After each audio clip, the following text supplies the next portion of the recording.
Where do you begin to find happiness? Because that's like not just a rock bottom, that's a double rock bottom. 100%. My happiness at the time when I had no work done myself was girls, dating constantly. And my friends would be like, oh, Dave, geez, you're some man. And I'm like, yeah, but like, not really, because I kind of feel like I need it, which sounds crazy. I needed to get that attention and that validation from others because I couldn't give it to myself. I had no self-love because Dave, when you first started your fitness journey, did you ever think that one day you were going to be sitting in your tractor talking to the internet about how you were an asshole to women?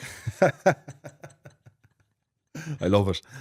No, to be quite honest, I suppose for myself, I never thought I'd ever be a coach. Coming from being 22 stone or 330 pounds, if you told me that I was going to be a coach, not mind being in a tractor, I would have said you're mad, so it was never in the plan or in the itinerary, you could say.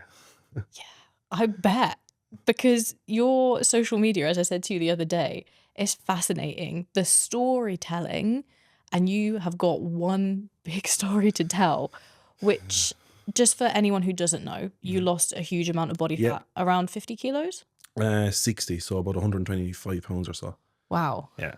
And did you find that there was something that triggered that to happen all of a sudden in your life where you gained weight? Had you always been overweight? No, so, well, to answer your question, firstly, yeah, I've always carried a bit of weight. So, coming from a farming background, mother was an incredible cook. Food was a very important, I suppose, area of any country home. Everything happens around the table, rows around the table, laughing around the table, planning around the table. Everything happens around the table. So, I was always stocky, and that was just the way we were, but we worked hard from a young age, working out in the farm, being outside, reared outside, outdoors, worked hard, but ate hard as well. I used to drink milk with every meal, full pint of it. And that was like the real stuff, the cow's milk straight from the bull tank. So it was full fat, the natural people they want it now today's world, which is great.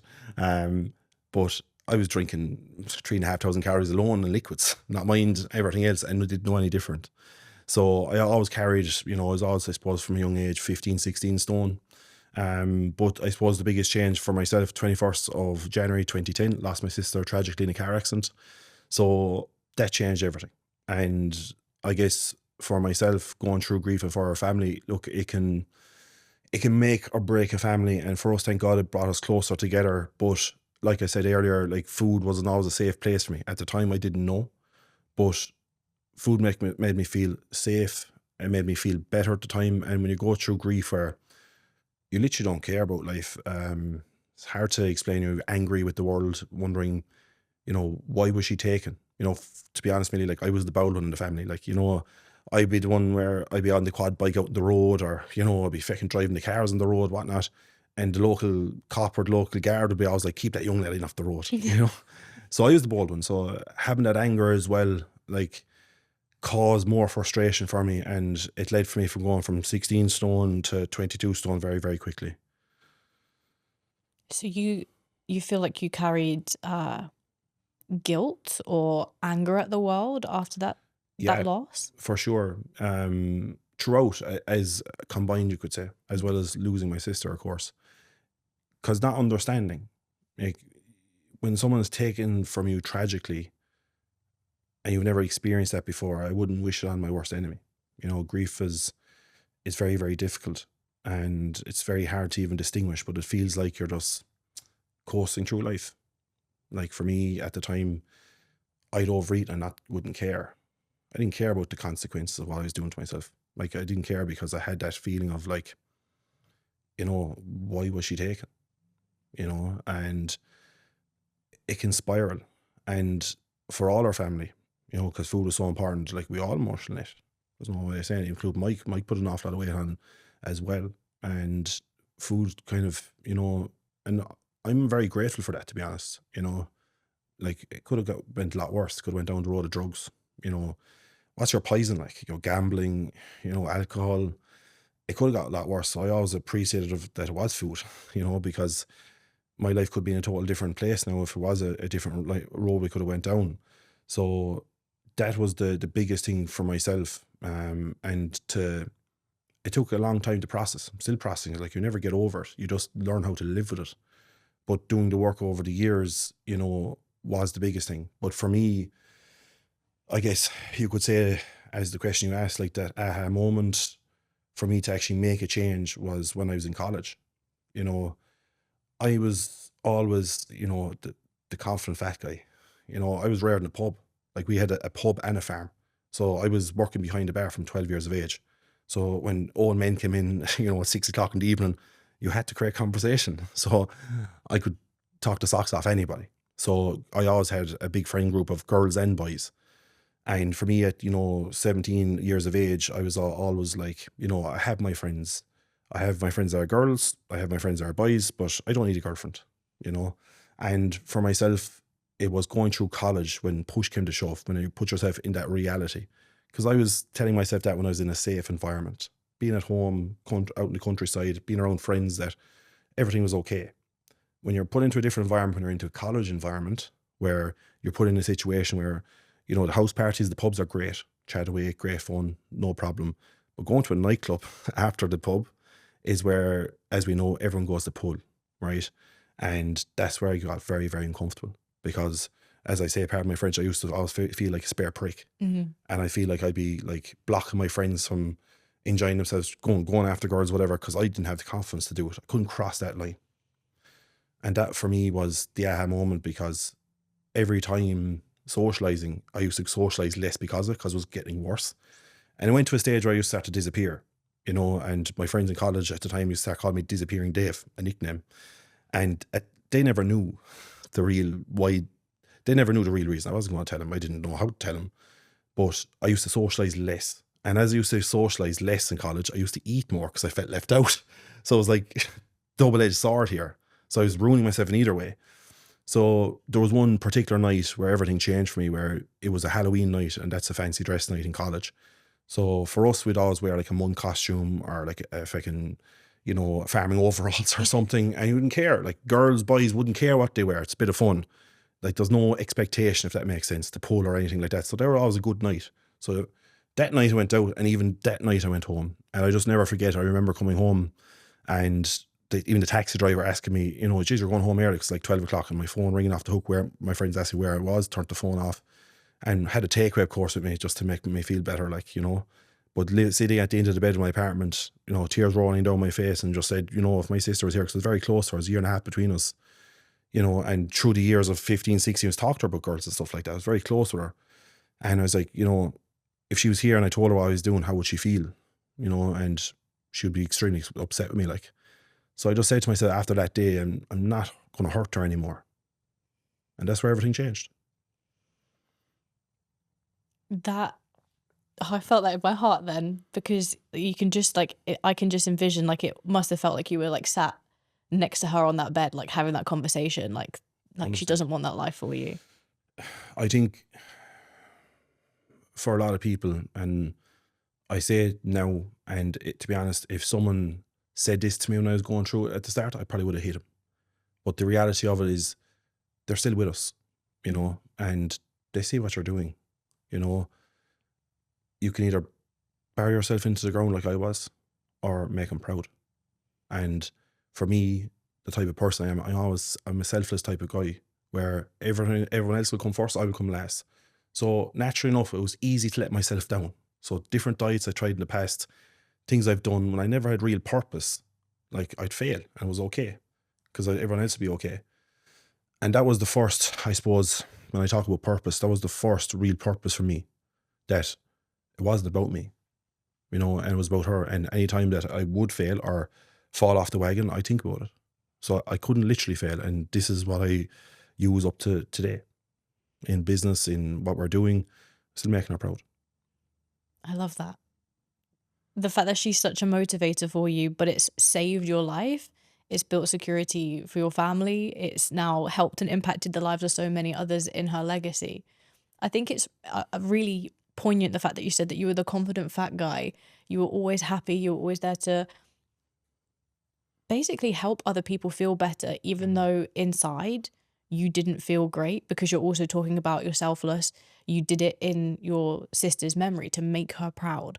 Do you feel like actually, like, you say that you were the confident fat guy, but was that just the facade on the inside? Did you know that truly you weren't happy, or did you trick yourself into believing that you were fine? At the time when I didn't know any different, 17, 18 years of age, I was telling myself a story, Mm. but I used to have experience of reality. And this is what I talk about in my content. And I talk to guys that I'm on calls with and girls. We all experience reality in time to time when we're at a low place. And that reality for me was going for a hike with my friends. I was never around them days.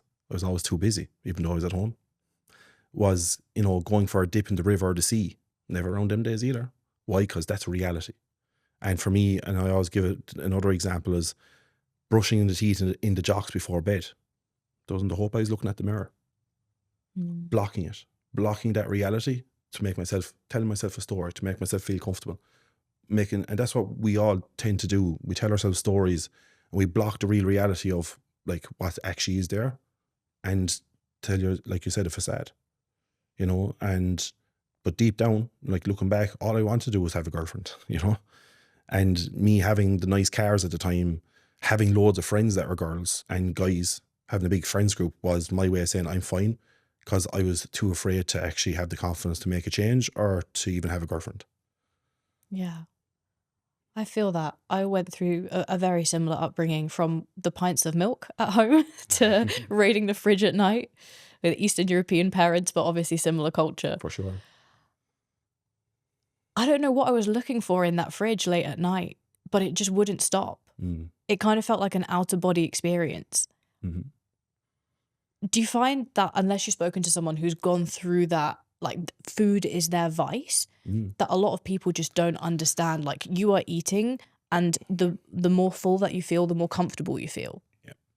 I think, like, for me at the time, when you're going through tough times or when the emotions are high, there's no logic there. Mm. And when food's a safe place, because when we're emotional eaters, which I'd always say I'm an emotional eater, I just befriend it. I just understand it now. I love that. That's the reality of it, because that is the truth. Because there's still going to be times, even though you've done so much work on yourself, you'll still be tested. Mm-hmm. And you'll have to go back to the tools in the toolbox to say, oh, I need to catch myself here. But it's like you said there, is when you're in the fridge late at night, don't know why you're doing it. Some call it boredom eating, mindful eating, comfort eating, emotional eating. It's because you're at a place, there's something actually bothering you and you're emotional. And I always say it's like when a bull sees red. You go for the food, you don't think. It's like an out-of-body experience, like you said. There's no logic there. And that was the thing that I could never understand, because most emotional eaters, it happens, we feel better, but then an hour later we feel terrible. The next day we feel bad. And that's where the negative self-talk comes in. It's like, oh, you piece of shit, why did you do that? Why did you leave ABC down? And then it affects your whole next day and how you're around your family, how you're around your friends. It's how you feel. And it just digs a hole, as I say. And that's the vicious cycle. So the biggest thing that I had to learn through my journey was find the logic there in that, because as we know, it would happen. We try to forget about it. We get a few days or a week, something else would happen, then we'd be back in the fridge again. It's a cycle, right? The biggest thing I had to try and understand is like, okay, take out, and this is for everyone as well, this is what helped me get over emotional eating, is when you eat, after the hour, like I said, it feels great at the time, you feel satisfied, that's short-term satisfaction, all fantastic stuff. But that's where you start feeling bad afterwards. And it's like, oh my God, why did I do that? Like, you fat, you're like telling yourself the worst things in the world. That's where you take out the pen and paper, or take out the notes in your phone, note section of your phone, and you write down and write an essay to yourself of how you feel. And you go deep. Because I didn't learn this till I was ripped to shreds. I was still an emotional eater when I was in shape, because I was the perfect example to follow the perfect diet, the perfect training plan, because I had purpose. I didn't leave my sister down. But this was still an issue. Mm-hmm. But I had to go through that journey to learn this. And if you can write down how you feel that moment in time, save it in your notes section of your phone, your favorites in your phone, or if it's a piece of paper, put it in your purse, or have it somewhere safe, because it will happen again. But when it does happen again, take out the piece of paper before you go for the fridge. That's the logic. All that's doing, it's forecasting what in 2 hours time is going to feel like. So you're like, oh, do I want to feel like that? Is it worth it? And that's where you start to be able to build the wall of resistance, as I call it myself. When you beat it once, that's where you start to build momentum. And that's where the wall gets bigger, gets bigger, gets bigger. And before you know it, you understand emotional eating because you're after catching it. Because if you don't, it'll always have a hook on you. That's the killer. It'll always have, and I talk to my clients, I talk to people that talk to me about emotional eating. I said, you can have the best diet in the world and like the perfect training plan.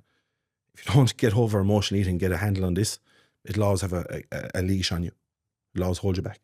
Yeah. It's like a black hole. It's like a vortex that you get sucked into 100%. if you don't understand that deeper layer of the dissatisfaction. But what's the difference between sitting down and writing, I feel sad or I feel angry, but maybe actually knowing that real deep thing that's causing the disruption? Yeah. Is it because I'm stuck in a relationship that I hate? Is it because I am not living in alignment with my purpose? Like, how do you help your clients get to that point? It's having an awareness of yourself.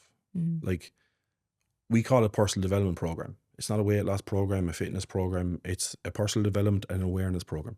How you understand yourself. And all I try to do is to get our clients to understand so much about themselves, not understand me, that they can actually pinpoint where the issues is. Because like you said, it could be the relationship that's bringing it down. It could be himself leaving the clothes on the drawer on the floor that wrecks your head. It could be that one little thing that drives you mad, and then it starts to build up momentum of the triggers, and then you see the red. It's a build up over time. The only person who's going to be able to figure that out is the actual individual in their day to day. But you have to map out the tools of how you can actually find that for them. And that's all I do, is understanding where I was I fulfilled in the environment, in work, what actually gets under my skin. And like a big one as well is like different times of the year. Lost my sister, in January, Christmas time. Christmas is always a tough time for us. And for me and for a lot of people, that old country mindset is like, work through it, you'll be fine. You'll be grand. And don't think about it. But the problem is when you overwork yourself and you start to experience burnout, then you have this on top of it at that time. You end up emotionally eating fucking like 10x. Yeah. Because the trigger, you're trying to bury it. It's like putting a band-aid over an open wound. It never solves the problem, root cause of the problem. So again, it's like finding out the small little pieces of what actually gets under your skin, the awareness of where you are right in your life right now, and to be able to understand that. The more you can understand that yourself and in your own journey, the more you'll be able to control the emotions. The younger version of you listening to this right now, right? Imagine that he's here in the room. He's like, Dave, what the fuck are you talking about? Like, how on earth have you got to the point where you know this much about myself that I don't even know about myself? Honestly, because I've done all the things wrong. Followed a nutrition program at the start, had no confidence to go to the gym. Joined a kind of basically a gym out the back of a house, a garage, and it all like cardio equipment. And I was given a sheet with like 2,000 calorie diet. Now, I'm 141 or 2 kilos here, 6'2" at the time. I remember they had one of them embody things, you step on it. It was like 48% body fat it was. And I just started doing exercise and going there 3 days a week and following a 2,000 calorie diet. Was just made for a generalized man. And that was fantastic. And I lost weight and I was like, holy shit. And when you're green and you don't have an iota what's going on, you're like, let's keep this up. Because my mindset at the time was like, I remember losing like the first month, I remember losing like 12 pounds, literally a stone. So I was like, oh God, if I can lose the ones of a stone in a month, it'll only take me like 8 months to lose the weight. Oh my God. I'm like, ideal. This is fantastic. It's like in 3 months' time, I'll have 3-4 stone gone and be like, this will be done under the year. Little did I know, but that's how green I was, And going through that experience of doing all the wrongs and getting an understanding is the experience of why we're here today, of like how I can actually understand, because I've lost all the weight. I lost 8 stone and 8.5 stone in 15 months by basically starving myself, went from 2,000 calorie diet. Of course, when the body gets used to it, then you cut back the calories down to 1,500, down to 1,250. I remember being over here in the UE working on a farm at the time, because we used to work on a farm every summer here, and I was eating 800 calories at the end of it. Stop it. Yeah, and 800 calories. 800 calories, less than a child would eat. And let me tell you, I was not nice to be around. I was hangry, but at the time, that was the right thing to do for me because it worked. And I probably done more damage than good that time because it took me a long time to reintroduce food back into the system without putting the weight back on. And look, everyone goes through this. You know, it's like, especially for girls, like they might starve themselves once and it worked, but like the second time it doesn't work. The third time definitely doesn't work. And like, this worked for me before, but it doesn't work anymore. Like, our bodies are very intelligent. We're creatures of habit, right? And I had to learn that the hard way. And you're talking to someone, because you've lost weight as well. It's all it's an emotional roller coaster losing weight. Like, you can't learn this in a book. Like, you cannot learn this in a book because you go through, for me, carbs are not my friend.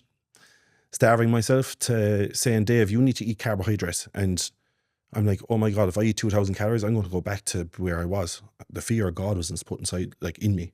So you're trying to break them hurdles in your mind to try and reintroduce food back in.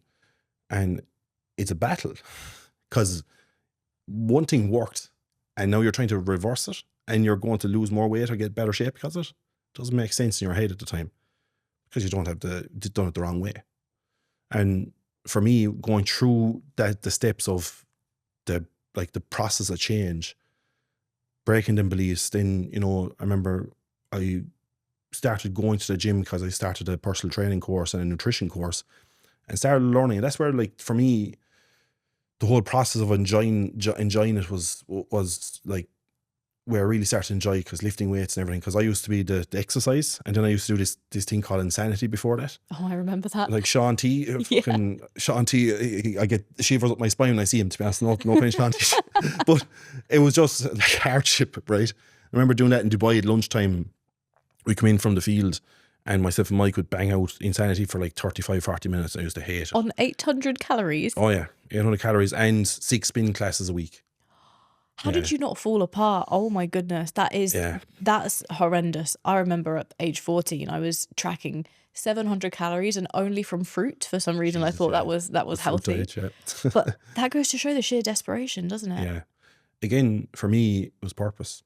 It wasn't about me. So there was no one going to tell me any different. And that's probably the reason why I've gone through this journey, because, you know, the purpose was extremely strong, you know, and the reality of it is that purpose is after resulting to where I am today in terms of the mistakes I've made, what I've learned and what we've gained from it. Learning that and learning how to, you know, implement the gym after 15 months, starting to shape the body up, and then breaking through, upping the calories and having carbohydrates, and seeing, you know, as you could only imagine, doing total all exercise and spinning 6 times a week and doing insanity, eating 800 calories, I had a lot of loose skin. You know, my chest area was loose, my stomach area was loose, and you know, then I used to be looking at guys that lost 125 pounds or 130 pounds in different parts on Instagram and stuff at the time. I was like, I've done it quicker than them, I've worked harder than them, they look way better than me. Couldn't get my head around it. And that kind of, like, I suppose, unknowing or upset, I was like, right, there's another step to this journey. Like, because I'm not happy. Like, don't get me wrong. Don't get me wrong. The surface level stuff, like going from a 3XL t-shirt to a size medium t-shirt, going from a 40-inch waist pants to a 32-inch waist pants, all that good stuff, fantastic. Compliments, all that great stuff. Getting that external validation at the time was fantastic because I didn't have no validation myself. Having all that good stuff, fantastic, right? But deep down, looking myself in the mirror, I was like, why aren't I happy? Oh God, I know exactly how that feels, because, you know, I grew up as an overweight kid, emotionally eating, got on a bodybuilding stage, and I was shoving my loose skin into my bikini knickers because it was just a fold. It was like an apron. And that's like when I was like 110 pounds and I was shredded, and still, like, you've got that loose skin. Yeah. And for me, it was like, my body doesn't match how hard I've worked. It doesn't match my identity. Is that how you felt? Yeah, 100%. It's like, and then you have this feeling of, like, again, I would say, like, you could say frustration, maybe a bit of anger, because you're like, I've worked super hard here and I still don't want to take my top off, you know? And I was like, okay. And my brother, like, to be honest, at the time, because when we were here working in Dubai, like, when I used to do the spinning class, it was actually in Jebel Ali here. you know, it was in Fitness First. So in Fitness First at the time, I haven't been there in a long time, but in Fitness First time, you had to walk through the whole gym to get to the spin room. And I used to have so much anxiety going through that. And my brother he was younger at the time, and he started lifting weights. And he's like, Dave, just come on and start lifting weights. He's like, this will help your body. Like, I was like, yeah, I'm like, when I get to 80 kilos, I'll do it. And I never, I always used to say, when I get here, this is when I do, but I just didn't have the confidence. So I thought that I was doing the right thing, but again, didn't know any different, and when I started working on the course and understanding nutrition and nourishing my body in the correct way and then training, I started to shape up, through the years of cutting down, bulking up, cutting down. My skin got better every year. Chest got better. Everything got better every year. And I was like, okay, I'm starting to take shape. But there's such an emotional battle from that stage, because there's no doubt you'll be able to resonate with me here, is that when you lose weight first, like around your community and the surrounding people, friends, etc., people you socialize with, they're like, oh, so good for you, like fantastic, right? Because you lost the weight. Then I started getting in shape. That's where they're like, oh, Dave, you're too good for us. You're too good You're for too us. good for us now. Or you love yourself now. And you're talking to someone that was just bettering themselves and didn't have that awareness at the time to say, are they actually telling the truth? Like, like, I used to ask my brother, like, are they right? Like, have I changed, Mike? You're And questioning if you're a good person because of what they're saying to you. yeah, because again, reflection on themselves. Mm. It's all fine when they're better than you, but when you start to get a little better than them, some people get triggered by it. And the reality of it is, again, like I talk about the roller coaster of emotions, like trying to deal with that, and you think you're doing the right thing. But again, what kept me in line was purpose, my sister. So I didn't care. I was like, right, they can say whatever, and that's fine. Like, but I had enough purpose there. But again, if I didn't have that purpose, would affect me 100%? How do you stay true to your own values in that scenario if your clients are going through something like that where someone passes that kind of judgment? How do you act in that moment? I tell them the exact same experience what I have, because now I know, now I can tell them it's a reflection on them, of that person that's saying that to you. It's not a reflection on you, and it's hard for them. And I'm so happy. And this brings, like, I actually only had this like maybe 2 months ago. And it brings me such happiness because it's the process of change. And no one tells you about this stuff. Nobody. And people are never there, can't tell you either. The reality, and I'd experienced that for myself. And this is why I suppose I'm very open what I talk about, what I've been through. And in this exact same way inside in our community, same with Mike, is I only teach people what I've done myself. If I don't know, I'll tell them. But I'll teach people what I've done myself. That's why community is so, so strong, and it has to be very like-minded. And for them to help along the journey, that they can have, someone to bounce off, or have that soundboard to say, oh, I would have never thought of that way. It's like perspectives. We always have one perspective. Sometimes there can be more perspectives at the time. We just have to unlock them. But you need that soundboard to give you that vision. Say, okay, I never thought of it that way. But that makes sense. And it helps them along their journey, and they grow from it too. So it's all from experience of what I've been through myself, is how I can help my clients through their own journeys. How many clients have you helped so far? God, I'd say probably over 2,500 now over the years, I'd say. Yeah. So in the farming community in Ireland, over 2,500 people, you have inspired them, yet you had to figure it all out by yourself. Like, you were the thought leader. 100%. And look, for me, this is the reality, and this is the beauty, I suppose, of, like you said, asked me at the start of this podcast, I never planned to be a coach. I've done an agricultural background. I've done a food marketing master's. I've lectured agribusiness here in the UAE. I wasn't planning to be a coach ever. I just lost a lot of weight and started working on my personal development, working on myself. And it's all through the journey. And I would have never been that good coach back then if I didn't go through what I went through right now, through my own journey. And that's from, that was the next stage I was just going to get at, where I did get in shape for the first time, done the first photo shoot. And I was probably the most unhappiest I ever was. I was like, it all happened over the space of 15 months to lose 8 stone, then 15 months to shape up, get toned, and do the first photo shoot and look great. And I was looking in the mirror at the time, I'll never forget, it was 2016, and I was like, you need to be better here. Bigger arms.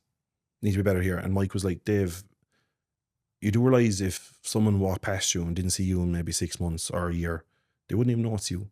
And you cannot even see that. And that kind of gave me a thought of like, wow, you know, what does that mean? Because now I'm at a place where I've done the thing. I've made her proud. Like I went from 22 stone, 330 pounds to losing all the weight and getting into a model physique, you could say. And I'm unhappy. And I was like, okay, like, where do I go from here? And I always think of it like, I was like, and that's where, to be honest with you, Millie, like, that's where the real journey started. That's where I started working up here. And that's why, like I said to you, if I started coaching back then, I wouldn't be the person I am now, because I wouldn't have any of this awareness of, oh, that's what happened there, and that's why I felt like this, and that's why I had no self-love, and that's why I acted like that around girls, or that's why I needed that attention. Wouldn't have known any of this stuff, only from working on my mind. And that's the biggest journey for me, and that was 7 years ago to this day. And every day we still work on it.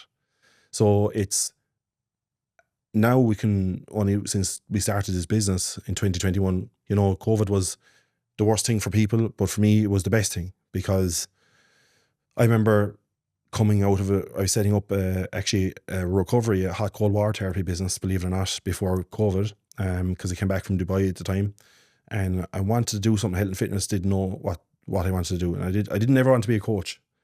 You know, I never wanted to be a coach or be one of them people on the beach with the abs out, or, you know, I just didn't want to be one of them. Why? Because when I was 22 stone, and if I saw someone with abs, I couldn't relate to it. Yeah. I was like a different life, Dave. Like, that's not this life. And I believed it, you know? And that's why I was like, I never just thought of it, you know? And that COVID hit that time, and look, it could be a blessing or a curse for people, but the business failed because of, we were renting, look at God, we hadn't a lease signed. COVID came in, they needed the place, they needed the building or renting out for storage. And we never signed a lease, thank God. And we didn't lose any money or anything like that, only setting up the business.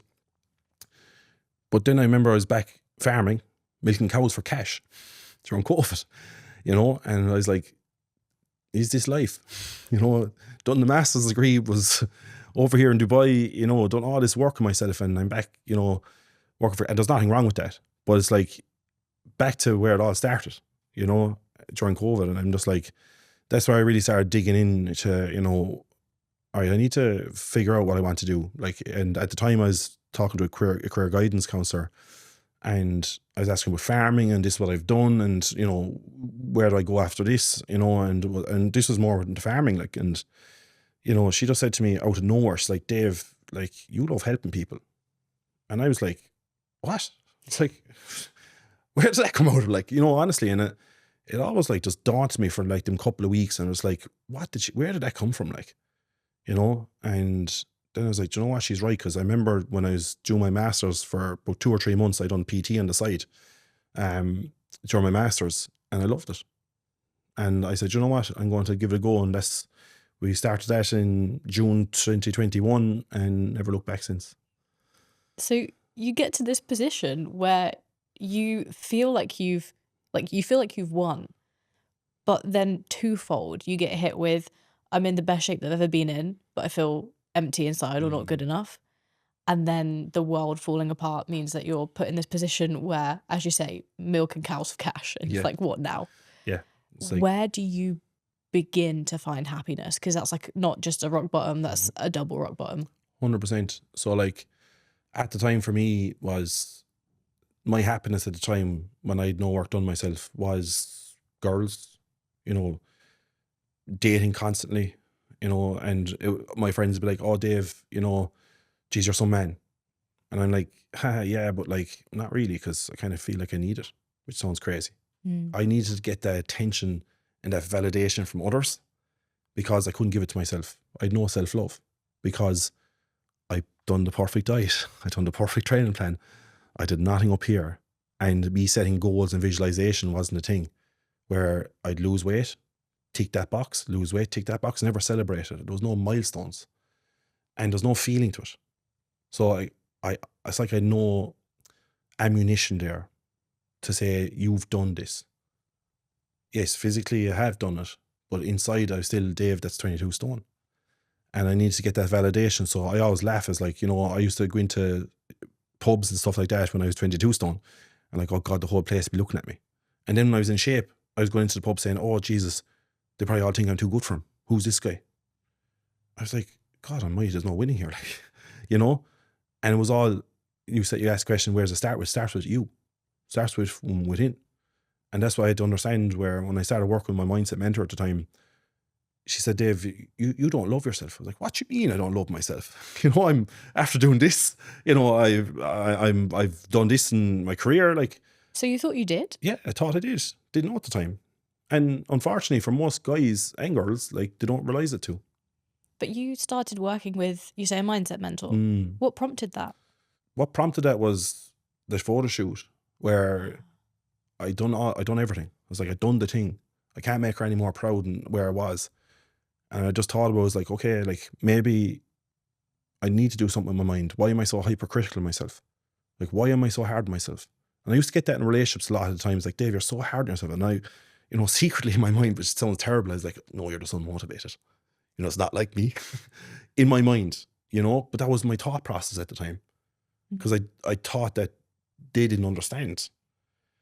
But as a reality, they were correct, because I always had to be better. Because I was always trying to improve myself because I was never good enough. And I could never give myself that validation.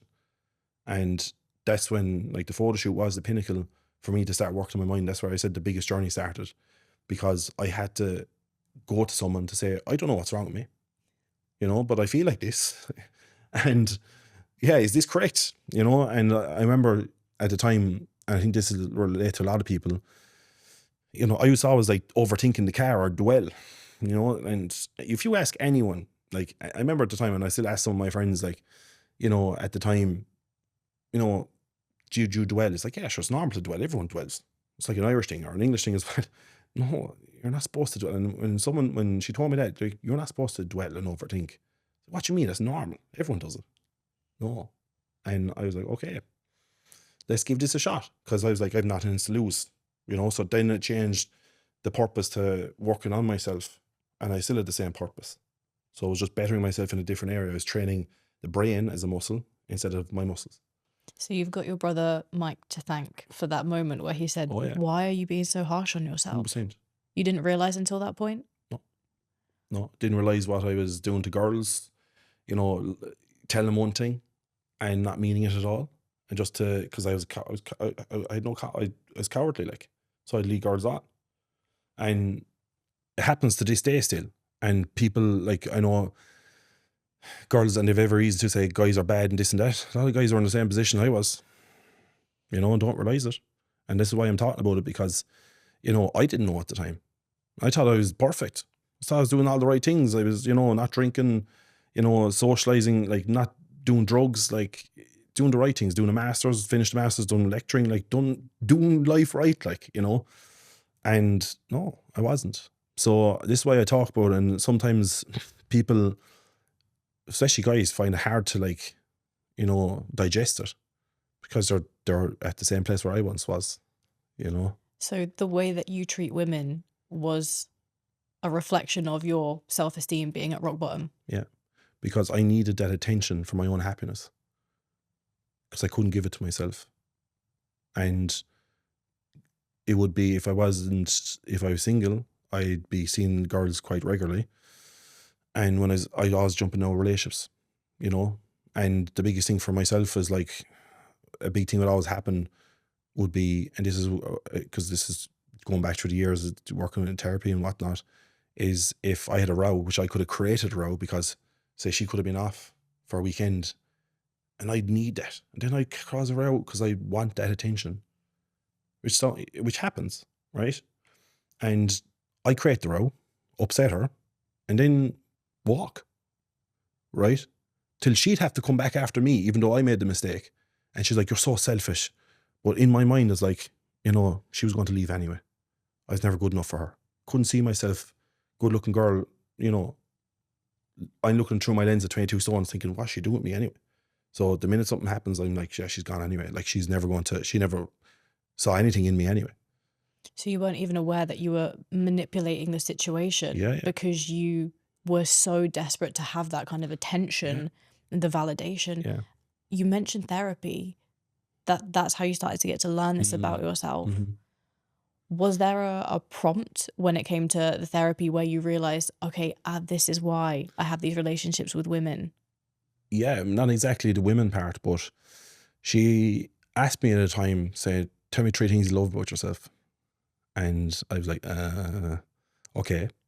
Tell me three things your best friend would say about you. Oh, that's easy to say because it's third person. It's not about you.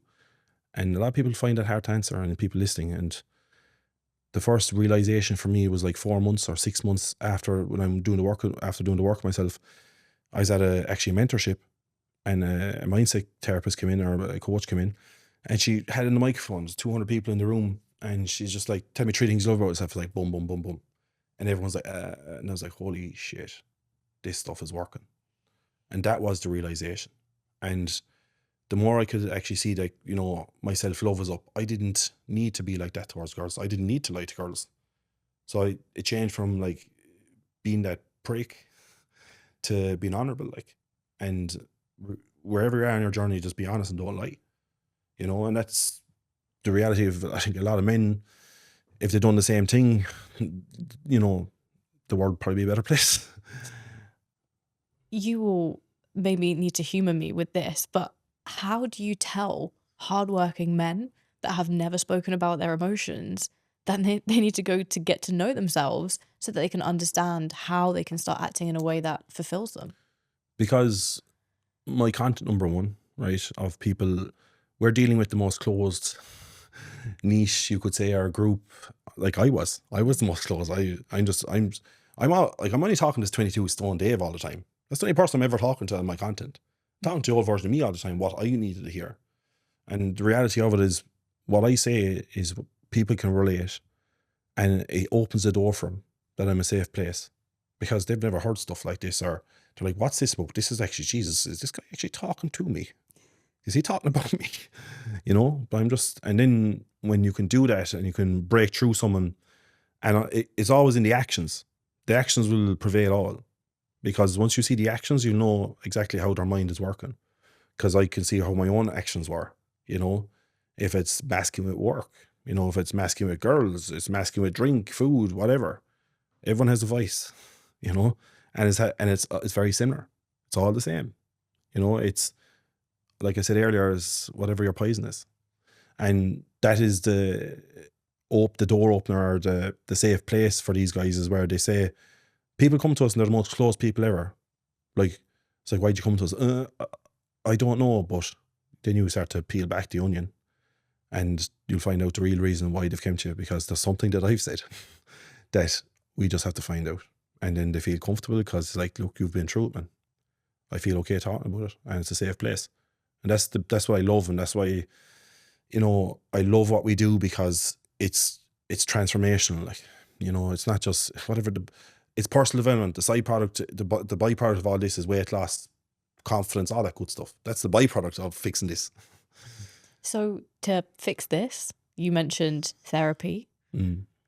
Anything else? What are the tools in the toolbox that you went through? So it's all about, like, for me, is bringing up your frequency, right? So you can do the simple things straight off, the fundamentals of eating better. That's going to raise your energy, raise your clarity. Moving is going to go to the same thing. But then, like, bring up your frequency, the awareness of where you are. So what are you grateful for? Because frequency is what you frequently see. If you're looking at doom and gloom the whole time, and you're watching doom and gloom the whole time, and you've negative friends around you, of course it's going to be negative, like, you know. But when you can jot down three things that you're grateful for each day, or what happened, or something happened, and sometimes you can do it at the start of the day or at the end of the day. And for me, I do it at the end of the day, because something might happen where a friend might ring, and you might just need to hear it. I'm grateful for that friend today. You know, because we can all say, oh, roof overhead, the dog. You can all say that stuff. That gets monotonous when you're doing it in the morning time, because you're like, geez, the day just started, in my opinion, right? And this is why you do it in the evening. But as well as that is journaling. being able to debunk your mind, because when this is full of clutter, this is where the negative actions come from. You know, that's where the emotional eating, we are trying to find tools of giving awareness of how we can show a person how to get this onto paper so it's not in their head anymore, so it leads to less negative actions. The most important thing is, and when you start doing that, you start to get perspective. And it'll be like, Jesus, especially farmers, like I often say, look, just listen. When someone told me to do this, I thought they were crazy as well, right? And I said, I don't have time, I've none of this, right? But do you know what? I had nothing to lose. And I said, I'm just going to give it a crack. And I said, I guarantee you in a week's time, you'll say to yourself, I don't really know why I'm feeling better, but I feel better. Because they're debunking the stuff out of their mind. And they can put it on paper, and that gives them perspective. And the more perspective they can give themselves, the more they can actually say, oh God, this was a good day. But the trick is when things are going really well, you still journal. This is where I made a mistake through the years myself, is when you're in a higher frequency and everything's going well and it's all fantastic, you stop journaling. Stop doing the things that actually worked, that made you get better in the first place. That's where you double down and keep it up, because it's wrong of me to say you're always going to be in a good place. Like, people ask me, are you truly happy? That's BS. I'm aligned. If I wake up the wrong side of bed, or if the dog gets sick, or an animal goes down, or you get a bad text from a friend, you're not going to be happy. Yeah. You're not going to be happy. And that's okay. It's having the tools to get yourself back up there again. So it's great being up there, but life will throw spanners at you, and there'll be ups and downs, and it'll bring you back down sometimes, but it's having the tools to get back up there as quick as possible. And that's where we try to show people, is to make the right choice, because unfortunately in today's world, we're shown how to deconstruct. If we break up with a girl or with a boy, we're told to get under another one straight away. If we have an argument with the parents, or if something's bothering us, go eat chocolate. It's like, if something bad happens, go drinking. And how does that all make us feel? Terrible. Terrible. It just creates that rut that most people are in. They live in that cycle every week. That's the easy way out. We just show people how to make the right decision. Is it harder at the start? Yes. But is it worth it in the long run? 100%. You have to go through that lonely chapter though, where especially when it comes to those cultural norms, when someone says, oh, let's go out drinking, and you have to say, no, that doesn't align with what I want to do. And I remember it when I was at uni, started to try and lose body fat. Yeah. You're boring. What are you doing that for? And again, it's reflecting on what you said, where you feel like, am I an idiot? Am I a bad person? They're saying this 100%. About me.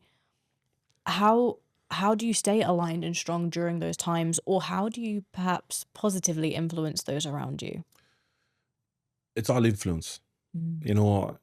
For me, and this is through my own journey as well, when you go through a change, a weight loss which you've experienced, and you go through feeling great and how better it is, and you try to be like Mother Teresa and tell everyone how good it is, you can't make anyone do anything, but they'll watch you. Oh yeah. They'll watch your actions, and they'll see how you feel. And some people will get triggered by it, and some people will absolutely love and get motivated by it. The thing is you just have to turn up, and the most important thing then is having that awareness of what's actually good for you and what's actually bad for you. For me, and I've went through that, coming from a country background, all my friends, working on a farm, silage in the summertime, drinking, smoking fags, like gym was like not a thing at all. So you're up against it, like, and you talk about 10 years ago as well, where fitness is not as much of a thing as it is now. It's so funny because I laugh, because they used to laugh at me when I was going to the gym. It's like, what are you going to the gym for? Now they're all in the gym. So like late to the party. Yeah, it's so funny. But you know what? Like, it's, again, for me, it was purpose. And you have to go through that lonely chapter, like you said. But for me, a godsend was having Mike there, my brother, like, because he was heavily into fitness, and that kept us like aligned an awful lot, because none of our friends were into it from a country background.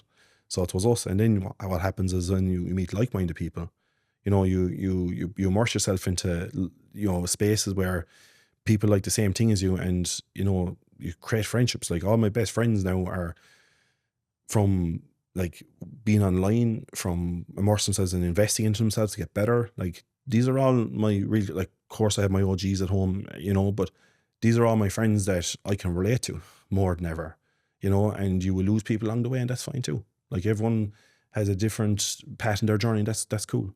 It's what works for us doesn't have to work for everyone, and they can do, like, that's cool. That's just life, and having that place of acceptance, again, having that awareness, like, that's where you learn to live, to be okay with it.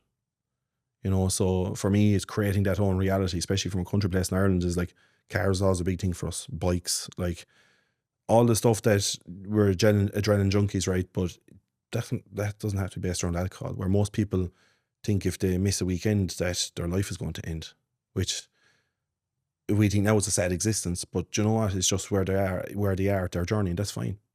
Yeah, because their purpose is the belonging in the community, but they haven't got to the position yet where they belong in the like fitness community or the Yeah. health. And that time in between, it is so lonely. And now you found yourself on the other end, still speaking to that younger version of you, and you've helped thousands of people. You never saw yourself, as you say, becoming a fitness coach, let alone then becoming a leader of the world's #1 online coaching company for farmers. How have you had to evolve? Because this is not something that you would have foreseen. Like, you are the pinnacle of so many people relying on you. So many people relying on you. I think one major thing that I always stand by is, you have to be selfish before you can be selfless. So looking after yourself first, on a day-to-day basis, helps me to be better for my team, for my family, for my other half, for everyone, because you have to turn up to be your best self. And I always say, self-honesty will always equate self-mastery. The more honest you can be with yourself, the more fulfilled you'll feel. And I'd be telling you a lie if I said, if I was dragging myself out of bed in the morning and not eating right, I'd be a fraud. So for me, I have to live it. And I don't know any other way. I don't know any other way. And I think that, to get where we are, it's all takes work and working within. So we've done more personal development work than ever. And as you know, growing a business is personal development. Geez, you learn so much about yourself as you go through business, whatever about, going through a body transformation. Like, this is another mindset journey, really, because you have every level is a different level, and the highs and the lows are great. The highs are great and the lows are lows, but you learn to be more resilient. And for a big thing for ourselves is learning how to be very grounded and be very balanced. And how we do that is we're very spiritual. Ever since my sister passed, I'm very, very spiritual. I'm a qualified medium, believe it or not. We've done 3-4 years in it now, and not that we'll ever do work in it. Maybe we'll never say never, but it helps me be so much more aligned to every stage of growth that I go through, that I'm more grounded than ever, because it ain't about me, it's about the impact. It really, really is, because you're talking to someone that never wanted to be a coach, that not driven, it was never a money thing. It was never, it was always like, I've done this for myself. I can see what this have done for me in my life. And like, the weight loss and feeling better is just a byproduct of everything else that happens in that journey. And people don't see that. You're always seeing the end result, but it's the journey. I always say, and I say this to my clients, and it's with business, everything. It's not about it's not the destination, it's the journey. Because we all want to be at the top of the mountain, but no one wants to climb it. Yeah, because it's going to consist of pain, exhaustion, you'll trip, you'll slip, you'll fall. And you kept going. And now people are looking at you as an inspiration. So what part of your sister Sarah do you think lives in you that is why you keep driving forward? Like, what are her traits that are allowing you to help so many people? It's funny you say it, because my sister was a nurse. She was training to be a nurse, and she was on her way to placement in Clonmel when she passed away on the way in the car accident. And it's funny to look back now, because now I'm helping people. Like, she was helping people, and now I'm helping people. And for me and Mike is to keep her legacy alive. Now everyone knows who Sarah Kennedy is, and the old way of that, the older mindset would block it away. Don't say her name, And listen, we all go through ups and downs in life, and everyone goes through experiences or challenges. I don't call them challenges, I call them experiences, because it's the result is where the real growth is. You know, and even for ourselves, like a lot of people might know this, but we lost our mother during Christmas, you know, quite tragically as well, through cancer. And now we're going through grief again. And it's after hitting us. And but we have the tools. But as well as that, I know I need to forgive myself, and it's okay to grieve too. Because what's going through my mind right now is like, you have the tools in the box, you've done this, you're leading by example. But it's okay, Dave, it's okay to cry as well, you know, because you have to have that perspective, you know. And if you don't, I'd be just the same as just blocking it out and just working through it and masking it. And that will be a thing for the now, because I'm being honest. But the reality of it is, I'd like to say that we know something from what we've been through now. It's not nice to say, but it's not our first walk in the park. Yeah. It's really heartbreaking to hear the loss of your mother. And I'm sorry for your loss. Thanks. I know exactly what you mean though, because I went through that the same. I lost my dad to cancer a couple of years ago. Sorry to hear that. It's one of those things though, where, as you say, like we've been through this before, Mm. and you say that you're in that spiritual side of your life now. What tools do you use to help you through it? One of them for me is, I know that like dad's always there, like he's Yeah. just talking distance away. Yep. Is that something that you also feel? 100%. I feel him around me, you know. And this is why we do so much work. And Mike is the same. He's the same level of spiritual work done as well, because we're more aligned than ever. And now we're making two ladies proud, not just one. And she wouldn't want it any other way. So for us, it's, we can't fail. We can't fail. And, you know, everyone's situation won't be the same as us, but who are you making proud? Like I say to people, everyone has their own situation. If it's, you know, wanting to settle down, to find that perfect girl or that perfect guy, you know, if it's being the big example for your kids, if it is making a past loved one or a loved one that's living proud, like create that purpose if you can't find that purpose in yourself, because that's where the real transition of change and real transition of growth is going to come from. It's one of the most beautiful stories that I've had. That's so beautiful that through sheer love for your sister, it has driven you to just have this echo and ripple effect across the world. And so many people are driven from what they want inside, but it's true selflessness. And now you found that peace, and you're helping others find peace. So it's just absolutely incredible. Thanks very much. Dave, where can everyone learn about you? Where can they learn about what you do? Where can they go and watch all the stories that you tell? I absolutely love your content. Absolutely. We're Dave Kennedy TLB across the board. Mike was doing the same thing. Michael Kennedy TLB as well. YouTube, Instagram, Facebook. We're on all of them.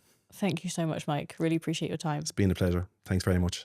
If you found that episode helpful, then you definitely need to go and listen to episode number 7, the biggest fat loss mistakes you're making and how to fix them. It's going to be an absolute game changer for you.